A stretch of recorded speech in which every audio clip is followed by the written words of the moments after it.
Hey, welcome to Business Owners Speak. Today, I am super excited to have with us Logan Rae with the Argon Agency. Logan, how are you today? I'm good. Thank you for having me. It's our pleasure. Like I do with everyone, if you could start off by telling us a little bit about you and the business. Sure. So, Argon Agency is a full service marketing agency. We're located in downtown Lake Worth, just south of West Palm. And we've been open for about 3 years now. 3 years. All right. So, Logan, what were you doing before Argon Agency? So, I was the CMO for Behavioral Health Group. Okay. Okay. And was there was there certain motivation to start your own business, or had that been something you always wanted to do? So this is actually my second go around, and I had zero intention on starting another business. I was pretty content where I was, but COVID started, to happen. This was right in like the beginning of COVID, and they just weren't upholding some of the ethical standings that are required for like, the medical field.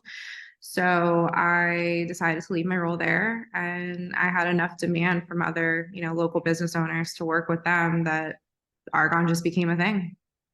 Where did the name come from? So argon's actually a gas on the periodic table. It creates illumination, and we kind of thought that marketing and also creates illumination. It's a spark that gets you going as a business and gets you out there. Right. Interesting. And so when you first started, you said you had some demand. Were you doing some side work at the time and it just kind of snowballed into this, or did you just leave the job and say, I'm starting and go find me some kind of clients? So in 2015, I had started a company called Bacon Boxes, nationalized it in under probably 20 weeks of conception. So I already had like a following, mostly like online through my social media channels that was interested in what I was doing and how I was doing it. And then I would post my projects even as CMO of the behavioral health group regularly. So people kind of knew that I was a source for that type of information. And yeah, I guess I just like had enough side projects to keep it running. I ended up taking my assistant from that last role because they didn't want her anymore either. So when I left, they were just like, "What are we gonna do with her?" So she came, and we ended up, getting this going. And yeah, it's been history since then. It's amazing. So talk about some of the services you currently offer. Our main service is CMO support. It's kind of a combination of consulting and then working with if they have like an outside source that's providing services to them, kind of evaluating and helping keep that on track for them. And then if they don't have somebody doing fulfillment, we also do fulfillment too. So website, social media, search engine optimization, headshots, facility shots if it's a facility, branded photos, product and merchandising, all their swag and materials, pamphlets, brochures, marketing kits. Okay, so similar to, obviously fractional CFOs are pretty popular these days.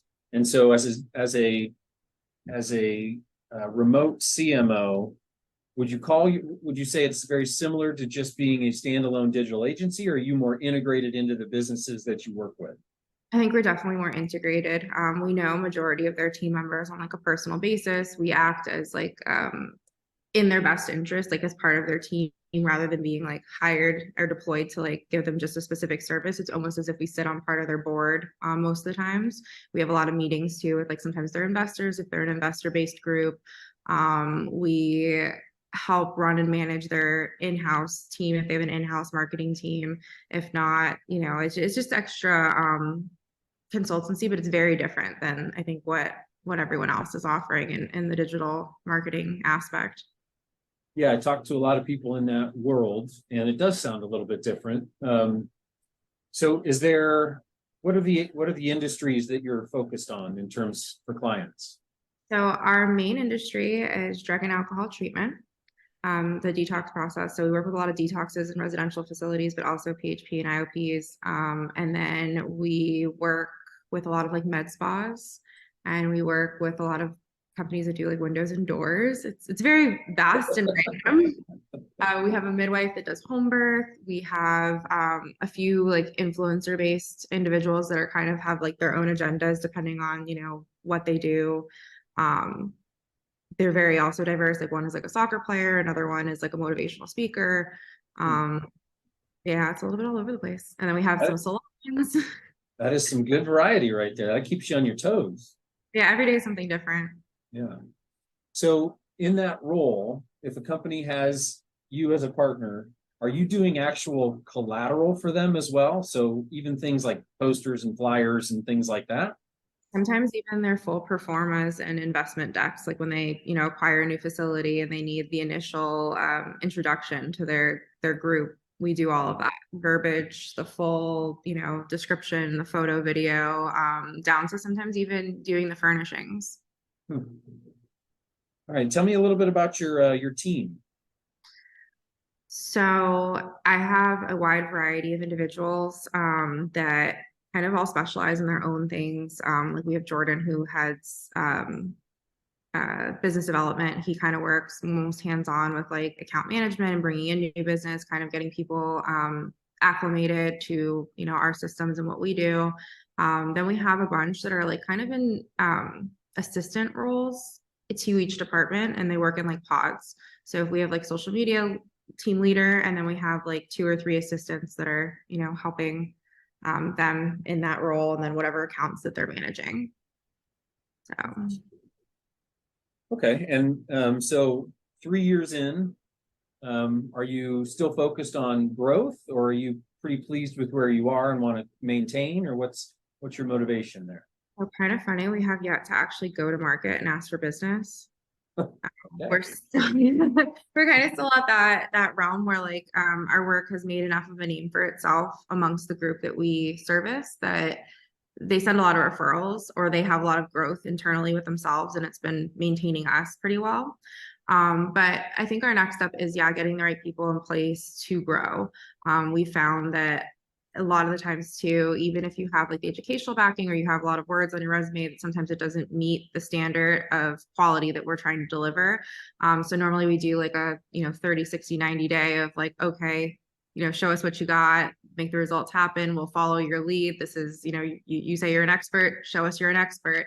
And then when results don't come in 30, 60, 90, it's like, okay, you either need to follow my lead and do things my way, or you need to go somewhere else. And that has been a repetitive issue in this industry overall. A lot of people throw a lot around the terminology expert very vaguely. It's almost as if the front desk person at a medical office decides that they're the surgeon. Yeah, there's a lot of experts out there, right? So Um, called. So yeah, called. quality is the most important thing to me. So Yeah. I'd rather than like grow or take on more business, I'd rather like really like hone in on what we have, make sure that we're delivering, perfectly every time. And that makes it hard to grow. Sure. So I guess I'd say you've got a company for 3 years. You haven't done outbound, right? You haven't really gone out and tried to um, strategically grow the business, yet it's grown and sustained itself, and you're paying people. And so, what's the secret? Because there's millions of business owners that would love to know. Not easy. You got to get a good coach, as you know. But really, a lot of it is just taking it in bite sizes and then trying to figure out what you yourself could have done differently to have a different outcome if you make the wrong choice the first time. Again, the hiring process has been really hard. Determining who's a frog and who's not, while you're going through that process, and then who's going to be on the team long term, and then who doesn't meet the cultural standards of what you're trying to push or what's important to you as an organization, and then making sure too that you aren't compromising that at all. I think that's the number one thing is if something is not delivered appropriately to a client, like it doesn't matter, I'll stay here until any hour to make sure that it's corrected and delivered, when they need it, how they need it, and how I promised it to them. I've noticed a lot of people that's not something that's a value to them. It's kind of just like, okay, it was good enough, or it was done to completion, but it wasn't done to the best of their ability. Therefore, the result it shows. So, Like, oh, it's 5 o'clock. Sorry, I'm going home. yeah, and it's like it doesn't matter. Oh, I tried. It was my first time doing that, and no, I didn't use Google or ask for help. I just did what I thought I should do. It's like there's so many resources out there. Yes, there is. You also said something right at the beginning there that I think is really important that a lot of business owners don't possess, and that's just self-awareness, right? Yeah. Understanding that when things go wrong, you got to look in the mirror first, right? And understand that. Where did you develop that? Where did that come from? Again, I think it's from having a coach really, and then also from making the same mistake. You know, if you make it multiple times, like at what point are you going to look at what you're doing and change what you're doing to get a different outcome? It can be the other person's fault. All you want it to be the other person's fault, but if you keep hiring the same person, it's your fault. If you lack the structure or the SOPs in place, because that's kind of what I do is I put the guideline, I have them study the guideline, they come with their own knowledge, and hopefully those two things mesh together. Like I try to stay as teachable as possible too, because it's like I'm an expert in what I do, but we offer a lot of variety of services, and there's always improvement. There's always best practices that come out pretty much almost on a daily basis for social media even, or for web development or SEO that are changing. And like I'm one person, I cannot stay on top of all of them, but there's a baseline. So if you can hit at least the baseline and then do better and continue that attitude and that growth and want to do better, it's just, again, if you don't have people that want to, it's your fault. You need to eliminate those people and get the right people in place that want to deliver the best quality, not just deliver. So. I'm gonna clip that and send that to a bunch of business owners. If you're getting the wrong people and it's not working out, it is your fault. You get the people you deserve, right? So I think that is and I mean, it's taken me a long time too to come to terms with that. Like at first it's like I want to literally look at them in the face and be like, what is wrong with you? I've had to circle things on people's resumes when they sit there and they tell me they don't know something. But the reality of it is I didn't ask the right questions in the interview. I didn't vet them strong enough their first week or put the standards in place to say, hey, this is the bar you need to hit. And it might have eliminated them from the pool altogether even. Yeah. So I like to give a lot of space though for learning, but my thing is they have to come to me and tell me like, this is where I'm at. If you're pretending that you know something that you don't, and I don't know that, you're pretending, I'm going to expect results. Right. And you're going to figure it out pretty soon. Yeah. It's like, and then I'm the bad guy somehow. Yeah. Which I got sick of hearing. I literally I'm like, you come to me, you say you have a degree, you say you have these certifications, but then you're asking me what the website is. If you have your Google Analytics certification, you should know what the Google Analytics website is. And then there's no way in hell that I feel confident now to let you in the back end of somebody's website. It was like, these are business owners that this is their hard earned money that they're giving us to provide results with. Yeah. So, that's the hardest thing I think about my industry, at least, is making sure that, the people that I'm putting in place to manage these assets are trustworthy. I've never had an incident because I micromanage it a little bit too much, maybe even, but there's I hear a lot of horror stories.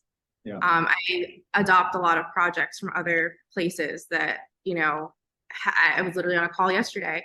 We're going over the results, or the other agencies explaining to us what they were doing, or, whatever this is, they're pulling up the thing. I'm like, there's 750 photos on there that don't have alt tags. And I'm like, this client's been paying you for how many years to do their SEO? They've been paying us for 3 years. Okay. And they're paying you for the service of SEO. Why the hell are there 750 photos that do not have alt tags? That should never happen. Right. So that's just my, my stance on it. But it happens when things are being, mismanaged, or you put people in place. Like, you have an SEO expert that doesn't even know what an alt tag is. Right. So based on that education, is there something you do with your team to kind of make sure they stay on the front end? Like you mentioned, there's so much information out there and it's changing so quickly. How do you make sure you and your team are kind of on the front end of that educational piece? That's the pod process. So having the assistants and the lower levels on there, it's built into their weekly system. So it's paid time. Like you sit there and you're able to go and post on the websites. You make sure that your certifications are updated on a regular basis. Sometimes even too, it requires, an intrinsic motivation to go and look for other sources. Because even Facebook, for example, they have Meta Blueprint certifications, but the time that they put out that information, the back end sometimes looks different. But you have to be able to then take that information, apply it to whatever changes they made aesthetically, how it currently looks, and know it means the same thing, or go and find somebody else's tutorial that has it in the current view. And it's sometimes people get stuck on that. Right. from day one now instill it in everyone that works here. It's like, okay, if you're seeing something like that, ask, speak up, don't wait, don't ignore it, don't just move past it. The thing is too, is all of these resources that have these best practices, you can reach out to Facebook at any point in time and ask them a question and they will answer you. Same thing with, a lot of the softwares that we utilize. I mean, Google's really responsive as well. SEMrush or SEMrush, everybody says it differently for SEO, is also very responsive. So there's tons and tons and tons of resources out there. It's just about actually knowing to use them. And I think that's the number one thing that people come ill-equipped with, is being able to advocate for where their knowledge is at and obtain the new information. Advocate for their knowledge. I love that. So, Logan, if you could, what is some advice you may give to someone that was you 3 years ago, looking to get started, or maybe just starting and struggling, to help them continue to move forward in their entrepreneurship? I think at first, maybe when you're presenting what you need, like I tend to be the type of person that tries to hold space for others for where they're at and give them the opportunity to step up. But I think that once I learned to kind of, I guess, demonstrate the baseline first up front, then it wasn't like a shock to them when they came in. They're like, oh wait, I have to learn stuff. So know your business, know what your business needs ahead of time. Set your SOPs, set your community, your culture, so you don't get overrun either, because that's the worst thing that can happen. You end up with a whole room of people that really don't know what they're doing, and then they're all mad at you for asking them to do what it is that they were hired to do. Like there's nothing more, and you will completely go crazy in your own head, be like trying to figure out where you went wrong when you're literally paying people almost $100,000 salaries and then seeing results that, it just are unfathomable. It's like, why you didn't do anything. So, and that's a hard conversation. There's never a time either. And like, I'm super transparent also with my clients. I think that's really important for business owners. So whenever there is turbulence, or whenever there is something that's going to take longer than I expected, or I need more information from them, like speaking up and actually asking the questions so that the task can be executed properly. A lot of people also come into these roles and are afraid to ask questions. And then they stay stuck, or they deliver something that's subpar. So even now in the interview process, we send them a task, like a sample task to do. And the first thing, there's a whole list of questions that they should be asking before they even begin any of the work. So anyone who just submits the task without asking any of the questions, they have to really, really have done research in order to execute the task properly. Right. Interesting. Homework assignments. People use that in their hiring process, but it's important. Most people ignore them. Most people don't do them. But I'm like, I started to realize if I'm paying somebody, anywhere from 75,000 to 100,000, 100 plus, I need to know proof of concept ahead of time. I've seen portfolios completely fabricated. And then I've trusted those portfolios because they've had big name people, or, facilities even that I've worked with. And it would have been much more simple for me to have just called and been like, hey, do you know this person, or have you seen this deck before that they just sent me that was really impressive? Like, where'd they get this information? Rather than after the fact. Like, I had somebody work here for 90 days and then, we were starting to realize that the work quality was different than what they submitted. So I reached out to someone over there, sent them the thing. I was like, I'm just confused. Can you tell me what their role was in creating this? And that person had never even seen it before. And they're the owner of the company that was all over it. So, and then you go and you approach the person, she's like, oh, that was a school project. Okay. So you didn't work there. These aren't real numbers. This is all, okay. Well, you use Photoshop very well. Maybe you want to be a graphic designer instead. Right. Well, and you learn that once, right? And then you put the steps in place to make sure that doesn't happen again. I hear those horror stories all the time, though, even especially too, like we have a mechanic client that we work with, and it's the same thing. People go through their education, but don't actually have the working skill or knowledge. And then they make big mistakes that end up costing tens of thousands of dollars. Like imagine, doing an oil change, not putting the oil in the motor and turning the car on. Like that's been something I've heard of happening. And it's just like, that ends up being the business owner's liability, not the employee. Right. Even though it's the employee's fault. We see it in coaching a lot too. A lot of people that get trained as a coach, but have never sat in a seat and ran a business and manage people, worked a P&L, all those real life experiences that you learn from more than training in a book and a YouTube video. But all right, so what's the future look like? Slow growth. I think pacing ourselves, kind of reestablishing what we are, right now we're going through like one of those times where like I, cleaned house a little bit, figured out what I exactly want, and then also did some check-ins to see like, who on my team is not happy being here, because you don't belong here if you're not happy either. Like if we're not on the same, like, there's a resistance to the work getting done. So did some, adjustments there. We're looking for new talent and for people who actually, again, want to grow with us. Sky's the limit. Like there's no cap on, there's even no cap on commissions either. You do good quality work. People know that you do good quality work. You're going to bring in business, even if you're a graphic designer or a website developer. Like it doesn't matter who you are on the team, and you get compensated for that here heavily, residually too. So again, trying to find those people and getting them on the team. We are looking at potentially opening a smaller office too on the opposite coast. We have a lot of California clients, so we're over there every 3 months anyways, and there tends to be a good amount of talent. So we're considering maybe opening another office there and seeing if we can dip our toes and maybe get some better, better stuff going for us there. But office management, and then finding somebody that I trust with office management is another, that's another hard part. Like so half the bad hires were just off of like they're almost like emotional hires. Yeah. And they're done by you need help. Right. Yeah. And they're like not anybody that I even had spoken to. So I ended up with people on my team that's like, I would have never hired that person. Yeah. So and then looking at the office manager, like, what'd you do here?